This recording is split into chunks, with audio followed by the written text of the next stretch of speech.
What are your thoughts about sports washing and football, and do you think anything can be done about it? Ooh, yeah, it's difficult, isn't it? I, I suppose I went to the World Cup in Qatar, so I start with that if you want. I think it's sort of I think we see it in football in probably two specific areas, don't we? Yeah. And that's ownership of clubs and things like the World Cup, and we sort of start with the World Cup, I suppose, which I went to, and was logistically and operatively for a journalist was great. I mean, the facilities were amazing, stadiums were fabulous. They built a metro system, which was incredible, and you know, purely on the pitch, I think the football was good. They got a great story. They got the images of Messi winning the World Cup, which I think is really powerful. And so you sort of package that up and spread it around the world, and that's Qatar promoting itself in a positive way as a feel good, as a feel good factor, as a country that's capable of bringing all this together, putting on this amazing show. And because football's got such power and so many people watch it for entertainment reasons, then it almost eclipses the criticisms that many people have of Qatar, and it just automatically promotes Qatar as a positive force, and no one stops to sort of ask questions which obviously were asked, but ultimately become eclipsed by the football. But they were asked in the run to it about migrant workers, human rights, freedom, inside Qatar, and the way they run their country.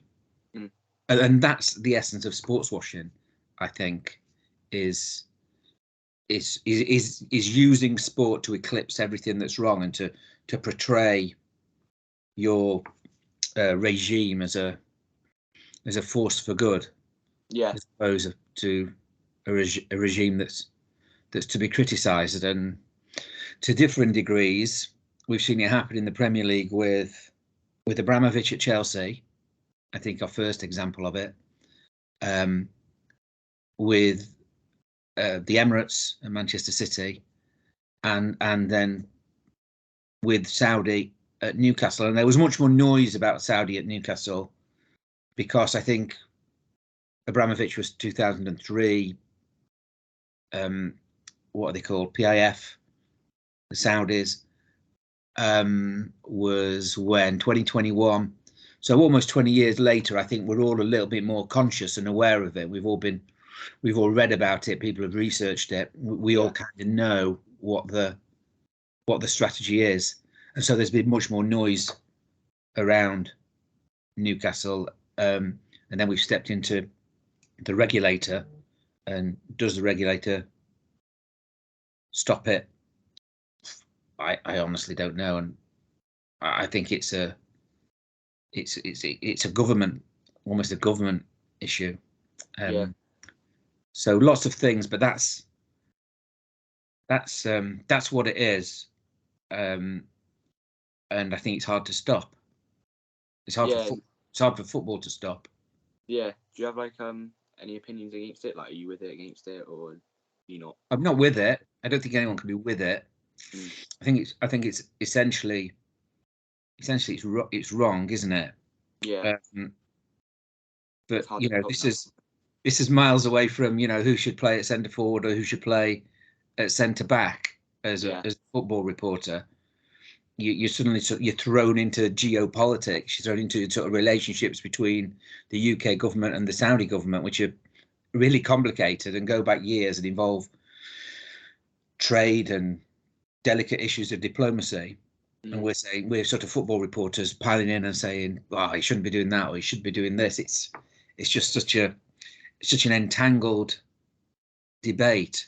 I think purely from a football standpoint, it feels wrong to me that football has gone down this path where it is, and it is a one step. It's come in many ways, driven by the popularity of the Premier League and how much money it's managed to generate since it became the Premier League in 1992. Has become this massive global. Has this massive global appeal, and commands so much money that it's dragged all these things in, richer and richer things and owners, and suddenly we're at this point now where it has the power to be used as a tool by regimes like regimes in the Middle East, but not only in the Middle East, and then it's bigger than football. So I find it hard as a football reporter to start sort of pretending I'm an expert on geopolitics, because I'm really not. But something feels wrong that, like, this game that we had at the very start, the sort of the people's game, is now sort of a toy or a tool for governments and often oppressive regimes, governments with human rights issues that clash with sort of liberties that we have here in the UK, with women's rights and gay rights and homophobia and things like that. And the treatment of the migrant workers was something we saw a little bit of in Qatar, because you see it on the streets. Really, it's a strange two-tier society. I don't know if you've any experience of Qatar, but I hadn't. I went in sort of cold for the World Cup, and you see this tier of people, just to dwell on the migrant worker issues for a second, and it's almost like a second-class citizenship. If you're a Qatari citizen, you have different rights and ultimately lived a different life to these people who were brought in from India, Southeast Asia, Eastern Africa to do the work that, building the metro and building the stadiums and building the hotels and these glittering tower blocks that you see on the skyline in Doha, all built by this migrant workforce that come in and have got this terrible into this area where there's a terrible record of human rights. And I don't know off the top of my head what the figures are on the deaths, but I mean they're shocking. And politically it's glossed over a little bit and said, well, it wasn't inside the stadiums, but I think everybody realizes it's all connected to the huge drive to improve Doha for the World Cup. So it sucks you into those areas, and there are journalists out there who know more about this than me, who've written more accurately than I have on this. I mean, more in depth, I suppose. You should probably I can put you in touch with their work and stuff, but have a look at what Ian Herbert has written in the Mail for us. He did a lot, particularly around Qatar, and I think he's had a little dabble at the Saudis at Newcastle as well. Well, I've interviewed. You might know him, you might not, but do you know Oliver Kay from The Athletic? Oh yeah, I've interviewed him. Yeah, and he gave some really good opinions on it, because I think he had quite a strong view on it. He's like completely against it. Yeah. So it's I think most people. I've not met a sports reporter who's for it. I mean, I don't know how you can be for it. Yeah, it's different degrees of how against it you are. Because I mean, it's not only in football, it goes into Formula One's just been. They just had the Saudi Grand Prix. Yeah, they have. Yeah. Cricket in the Middle East. I think in do you know MotoGP as well? I know what MotoGP is. Yeah. Yeah. Are you into that? Yeah, I don't watch all the time, but I know that they have a Qatar Grand Prix as well. Yeah. So it's all these things. It's been able to spread to market yourself around the world, without anybody looking too closely, like behind the curtain, at what's really happening in this country. Yeah, and as since you first started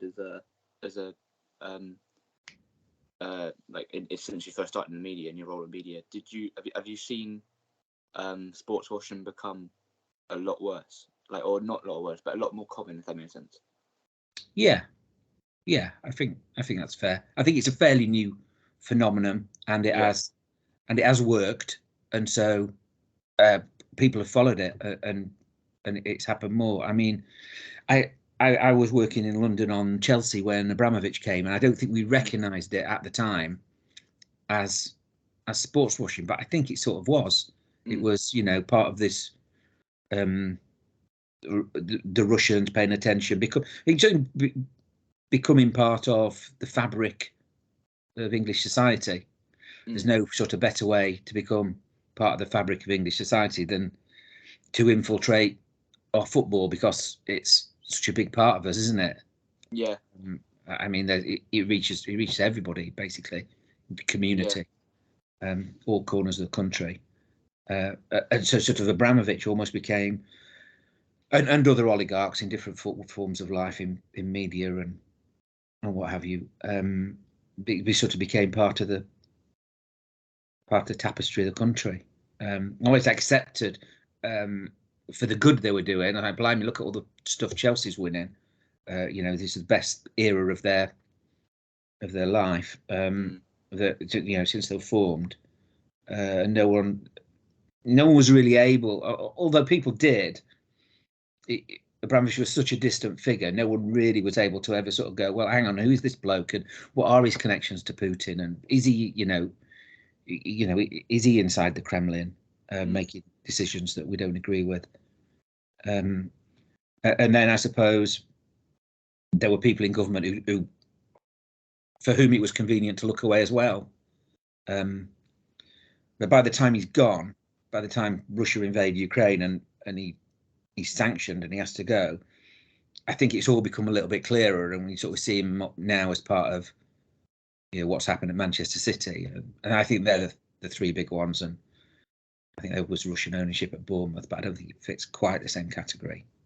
And there's Saudi ownership at Sheffield United, but again, I don't think it's quite the sovereign wealth fund that Newcastle is. But it's becoming a lot more common now, isn't it? Even like with stakes, because I've seen like reports of like takeovers and stakes that states like will put into clubs. So you do see it a lot more, don't you? And Qatar are obviously on the move again, aren't they, with Manchester United? Yeah. It's I mean, they've got all this money from oil, but oil won't last forever, and this is what the sovereign wealth funds are designed to do, isn't it? To reinvest the millions that they've made into things that they think are going to carry on making money for the country years and years after the oil's gone. But yeah, the boring thing is as well is it. I mean, listen, if you've got your club owned by a state now, like you'll be happy, but obviously the worrying thing is if they just decide to not care about it and suddenly think, well, that's not good enough, we'll get rid of that. It could completely go downhill. Yeah, which I think is probably what they're thinking or what they're wondering at PSG now. If Qatar are thinking, well, actually Manchester United's a better thing for us to have than PSG. The Premier League's much more popular. We spread our message around that way. Then maybe they'll come out of PSG. I guess that's the fear, and that was always the fear at Chelsea when Abramovich came, that he would get bored, but he never did. I mean, whatever it was in the end, 18 years of incredible success, which no Chelsea fan will sort of wish never happened. No, yeah. And yet it's sort of a little bit tainted now. And you could say the same about Manchester City, but no Manchester City fan would say that, would they? No. So these are the complexities that make it work, basically, because there's always an argument. You'll always have every Manchester City fan or every Newcastle fan now thinking this is the best thing in the world, and then all the people going, well, I'm not sure it is, and then them saying, well, that's just a tribal reaction from someone who doesn't follow our club and doesn't want to see us do well. So it's incredible, really. I mean, when you think about where football started, that it's now got to this place where clubs are owned by governments and what they can compete on the sporting field. Because I'm a Tottenham fan as well, so. Yeah. Obviously, when I've seen Chelsea get all the success, I was just like, oh my word! And obviously, where it come from, I was thinking, because what it is, I knew And obviously, if you're a Chelsea fan, like you said, or Manchester City fan, or even Newcastle fan now, you're not going to be against it, because I wouldn't be as a fan. But when you're looking at it from the other side, you're going to be against it because it's not happening to you. If that makes sense, it's sort of like you're sort of getting like a lot of the fans get an opinion from like your experience with that you've got, not really necessarily like what's right. That's what you'll see more often, really, with fans. Yeah. That's why it works. That's why it works, isn't it? I mean, how can you compete as Tottenham or very sort of massive clubs with someone who's fueled by Saudi Arabian money? But yeah, and even Liverpool, like I said, even though they were competing, now it's going to be a lot more difficult, like you said with Tottenham as well. It'd be a lot more difficult to sustain it when you've got the likes of Newcastle, Man City, United with this takeover, if this happens. Even Chelsea, the amount of money they're spending. I mean, that's not quite on the same level, but like in terms of sports washing, because that's from America. But yeah, the American model's slightly different, isn't it? But yeah, it's like only the Americans can now compete with the sovereign states financially. And then Spurs are one of those who's still a little bit different, but maybe not for that much longer. Well, you also see the adverts as well. With the adverts that clubs have, I was learning about this because obviously I've been doing research on it. So, and it really helped me understand, because you see it on with I think Manchester United had a Saudi advert. I think you see it not even just with ownerships, but with adverts that are being put around the stadium. Obviously, that gets them the money, doesn't it? So yeah. Barcelona had Qatar on their shirts, didn't they, for a while? Yes, yeah, they did, yeah. I mean, before the World Cup bid, when's that? Sort of 2009 or something like that. No one knew much about Qatar at all, did they? They were massively insignificant part of world affairs. even in Middle Eastern terms, where you knew the powerhouses of the Middle East, no one Qatar, and then it's natural gas, isn't it, that fueled their wealth, and now we all know about them, don't we? We all know where they are, and so Well, I didn't even know that the World Cup was going to be in Qatar in the winter until like last summer, like when the Euros was on. Yeah, I mean that is a massive sting, isn't it? By them, what happened, how they got it, and everything. And I know we now know it was corrupt, and people ended up in jail for the process. But on the same day, Russia and Qatar are awarded those two World Cups. Yeah. And I think that's the day which made everyone sit up and think, like, what on earth is going on here? Like, what's happened? I think that's when sort of some very good journalists started to dig into it and find out more. And I think that's probably where sports washing starts. I imagine the time when. Do you like see? I mean, like I said, I know you can't really do anything about it, so obviously don't really matter too much. But do you see state-owned clubs as a negative, or is there any positives that you might see in state-owned clubs? No, I don't think so. The only positive is for that club, in that they provide with a massive amount of investment. No, I can't see. I can't see a positive. That's not what football's about. It's not what club football's about. Finding your state sponsor to bankroll you. It's wrong on kind of every level, really.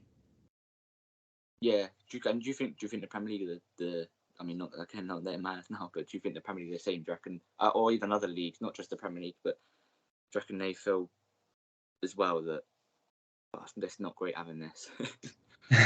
I imagine there are mixed feelings. I imagine there's some mixed feelings. I imagine there are some mixed feelings, and they don't really know how to backpedal out of it now. What if you shut the door now and say, look, absolutely no more state-owned clubs from now on? You've got a couple, you let them carry on, then it's uneven. Or are you inviting states to come into clubs but disguise what they're doing, and sort of come in through private investment of individuals or a company? That's probably an example of that somewhere, but I don't know. I one doesn't spring to mind. But you know, in the way that Red Bull, a private company, have taken over the Red Bull clubs, there's nothing to stop Saudi putting their money, their government money, through a private company and into clubs in that way. So if these countries want to do it, they'll find a way to do it. I don't know what the Premier League can sit down and sort of, this is what the regulator's supposed to do, I suppose, go with the fine-tooth comb through the bed and hopefully pick up things like this. Well, you've seen with the Newcastle takeover as well. I think they originally they sort of stopped it, didn't they? I can't remember what year it was. I think it's back in 2020. They stopped it on a technicality, didn't they? Which was about the piracy. Yeah, that's it. That's true. Yeah, that's what it's about, the piracy. I remember now. Yeah, so it's a long running takeover. Yeah. Which was unusual because normally the successful takeovers happen quite quickly, and the ones that drag on through the newspapers tend to run out of steam. But so the Premier League, I mean, that's probably a sign that they were uncomfortable with it, because they jumped on it. Basically, I think, I don't take my word for this without researching it, but basically the Saudis were pirating the BM feed. I think they were picking up the Qatari Premier League feed and flooding it into the Middle East, which I think is illegal and obviously costs the Premier League money. So when it was actually their profit that was being affected, the Premier League did do something about it, as opposed to their morals being affected. As I say, I guess they more see it as from a money perspective than a moral perspective. Yeah, but they could technically, they had a technicality to stop it on, I suppose. Because it's definitely completely different to the takeover with. I mean, I wasn't born. Well, I wasn't born with the Chelsea one, and I don't remember the Manchester City one because I was so young. But from the looks of it, it looked like the Manchester City one and Chelsea one went a lot more smoother than this Newcastle one, which literally took years. Yeah. The Chelsea one was literally overnight. It was incredible, and I suppose that's an example of what we were talking about if governments don't want to be open about how they're investing their money, then they can use a figure like Abramovich. Yeah. And then there are other oligarchs who took over clubs around Europe. Monaco one springs to mind. But yeah, and then Manchester City looked like the perfect way to do it, basically. Yeah. I mean, everything they've done has been pretty slick. Building up the multi-club model and all that. Yeah. Well, they've improved the city as well, haven't they? They've improved everything about the area. Yeah. Or the development in that part of the city, which I don't know Manchester that well. I did used to live there many years ago, but it was pretty run down, wasn't it? I think there, and they've revived the whole east of Manchester. Part of the east of Manchester. Yeah. So they're the people who might say, well, you know what, it's not a bad thing. And do you see like these state-owned takeovers? Do you see them becoming a lot more of it often? I don't know how many more states there are that would benefit from it. Yeah.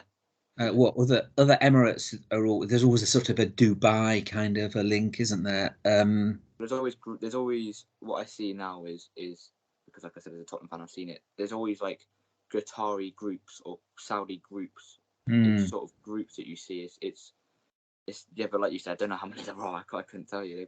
I don't know. I mean, there might be one or two more that we don't know about. Don't spring to mind that might want to. I mean, Norway have got a sovereign wealth fund, haven't they? Yeah. Very different kind of country. I don't know if they where they invest their sovereign wealth. But like you said, Dubai as well. They've been mentioned. Dubai often linked. I mean, all the Emirates have got a lot of money, haven't they? Yeah. Well, it's a Middle Eastern thing, isn't it? Oil rich. Saudi, Qatar, Abu Dhabi. We know about. Is there another one, Dubai? I don't know if there is. Could be, but it's not a great. The reason I ask is because obviously we will see. I mean, I don't know what you think, but do you think football will? We'll just see this a ridiculous amount of spending every transfer window now and all this. Well, like with Manchester City before, Chelsea now. I mean, I know again it's American, but They are, and even Newcastle, as much as they've spent little, if you actually look at, I remember looking at them, their transfers, and even though it seems like they haven't spent much, it's actually more than you think, because they spent 80 million on, I think it's around 80 million on his release clause for Isak. Trippier was obviously quite a bit. Bruno Gomes, it all adds up when you think about it, and it's sort of I don't know what you think, but I guess it doesn't bode well with what football was, really. No, it's miles from what football was. Certainly when I was growing up, a long time before you were born, I was going to football and it was nothing like this in the 70s. Yeah. But yeah, I think it is gonna keep blowing for a while, because I mean, the new Chelsea owners inflated the market. Yeah. I think the Newcastle owners will inflate the market. If Manchester United are taken over by Qatar, even Jim Ratcliffe, it would inflate the market. I still think there's sort of inflationary factors around all this. And the guys who came into Chelsea, I mean, the American owners, you can look at on a more economic model, on sort of market forces kind of thing. They're convinced that there's more money to be made on football. That's the only reason they came in. They came in for the sort of good of their health or anything. I mean, they're in football to make money, and they've spent a lot of money, but they're expecting to get it back. And I think like that the broadcasting income is nowhere near what it can be. So that's why they're all still coming in and prepared to throw all this money around, because they think there's still more money to make from football. And so as long as they're thinking that, then the fees and the prices are going to go up. And I expect that the Super League idea will be back one day, and they'll see that as another leap in driving incomes, broadcasting incomes particularly. Yeah. Yeah. So, yeah.